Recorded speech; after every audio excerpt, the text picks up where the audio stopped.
Si je mets une anastomose lymphatico-veineuse, vous ne payez pas le séjour à l'hôpital. Le séjour à l'hôpital, juste pour vous dire, 2500 € par jour. Parce que c'est considéré comme esthétique.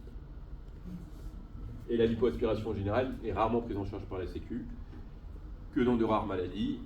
Une maladie liée à l'alcoolisme et à certaines lipodystrophies au niveau du ventre. Et d'ailleurs, c'est tout. Ouais, c'est tout. C'est le Nabenzone. Ouais. Bon, si tu ne savais pas, je te l'apprends. Mais, mais en général, oui, c'est pas fait pour moi en tout cas. Donc voilà. Donc c'est pour ça que je dis, je fais une anastomose lymphatico-veineuse, que je fais souvent d'ailleurs, et je fais une lipo en même temps. Il y en a qui ont connu ça. On nous demande les soins, les recommandations et les interdictions après les opérations, et notamment quel délai pour reprendre des activités sportives. Délai 3 semaines, 1 mois maximum. Soins de cicatrices tout bête, vraiment. Et évidemment, je ne veux pas que vous montiez les escaliers les 5-6 premiers jours, la première semaine. Le reste, je n'en sais rien. Franchement, je n'en sais rien. Je ne sais pas ce qui marche le mieux. Et c'est tant mieux que je ne sache pas.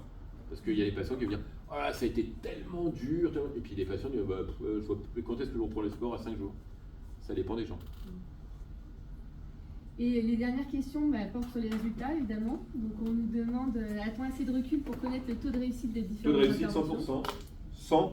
Je vous l'ai dit, puisque il y a en dessous de 6% d'amélioration, on ne détecte rien. Mais attention, il ne faut pas être comme cette patiente là-bas, là. Oh, qui dit n'importe quoi. Elle a été opérée il y a 1 mois. Voilà. Mais elle est très triste parce qu'elle ne voit pas tout de suite des résultats. Or, j'ai dit quoi ici? Que. Il faut être patient. Voilà. Et on est à 2 mois. Voilà. Cool. Donc il faut être. Et puis c'est un lymphœdème qui est très ancien, on en parlera, mais on éteindra l'enregistrement. Donc l'idée, c'est, pourquoi je l'ai interpellé là, pour que vous compreniez, c'est que c'est pas un coup de baguette magique. Il y a des gens qui fondent très vite.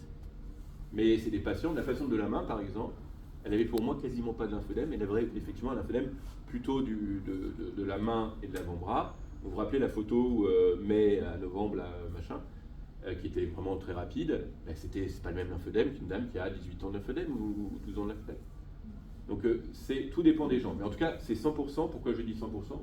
J'ai jamais eu une patiente qui m'a dit c'est ni plus souple, ni la peau n'a pas changé et c'est même plus gonflé à 4 mois. Au moment inférieur, c'est encore plus lent, je viens de dire. Voilà. Quand je dis réussite, ça ne veut pas dire disparition totale, c'est-à-dire un effet. Mais globalement, il y a toujours du mieux et surtout après la deuxième fois. Voilà. Justement, on nous demande est-ce qu'une opération est suffisante? Je dirais aujourd'hui, qu'est-ce que tu en penses, Aurore, toi? Sur la majorité, oui, mais les lymphoedèmes chroniques pour lesquels ça date de longtemps. Plus c'est vieux, plus on en fera, je pense. Ouais. Mm. Ouais. Hein, je ne sais pas si tu as le même sentiment. Au moins, plus. En général, la patiente avec la main, là, que je vous ai montré qu'elle est gonflée, c'est 1 fois, c'est sûr. Son problème est réglé. 2 fois, quand ça date de 18 ans, 20 ans, moi j'ai eu. Ma première patiente, c'était 24 ans. Il y a lymphœdème chronique, etc. D'autres questions? On nous demande quelle est la pérennité des résultats. Donc justement, c'est une très bonne question à laquelle on ne sait pas répondre. C'est-à-dire que, est-ce qu'un bon résultat pendant 2-3 ans va s'aggraver? Je ne sais pas. Et on peut raisonnablement penser qu'on pourrait toujours refaire. Et il y a des évolutions qui vont arriver. Alors, il y a le BioBridge, donc qui est cette prothèse de canal lymphatique.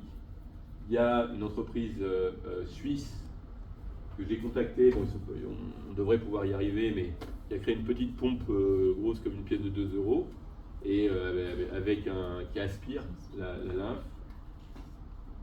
Il y a beaucoup de choses qui vont avancer mais ça sera toujours sur la base de ça. Mais on ne peut pas savoir aujourd'hui si vous n'avez pas... finalement, l'équilibre entre la pression veineuse et la pression lymphatique ne va pas s'équilibrer et empêcher les échanges. C'est ça un peu qui se joue. Voilà. C'est fini les questions? Il y en a une toute dernière, c'est est-ce qu'on est encore obligé de porter une compression ça dépend des gens. Il y a des, comme je vous ai dit, on a une quinzaine de patients, une vingtaine de patients qui ont arrêté ou alors diminué au lieu de porter 18 heures sur 24 ou 7 heures sur 24, elle porte quelques heures et quand il fait chaud. Après, voilà, c'est assez ouvert comme question, on va découvrir ça ensemble au fur et à mesure de nos explorations communes. Alors j'avais une dernière question qui est arrivée un peu en dernière minute. C'était de savoir s'il y avait un protocole qui était mis en place pour tester en fait à distance des opérations la perméabilité des anastomoses qui ont été réalisées. Alors, on le fera, mais à distance.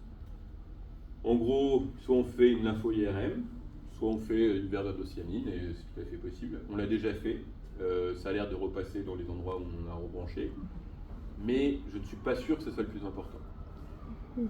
Ça, c'est presque une question de chirurgien. Ça ne veut pas dire qu'il ne faut pas la poser, mais ça ne sert à rien. Pour moi, ça ne sert à rien.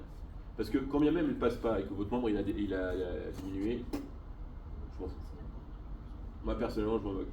Alors ça veut dire oui, mais ça veut dire qu'il y a d'autres mécanismes, ben, tant mieux, parce qu'on les a activés comme ça. Peut-être du fait de la réouverture de ces canaux lymphatiques, on a recréé d'autres canaux lymphatiques. Et ça serait merveilleux. Donc oui, c'est bien pour la science. Est-ce que c'est utile pour les patients? Je ne crois pas, tant que ça marche.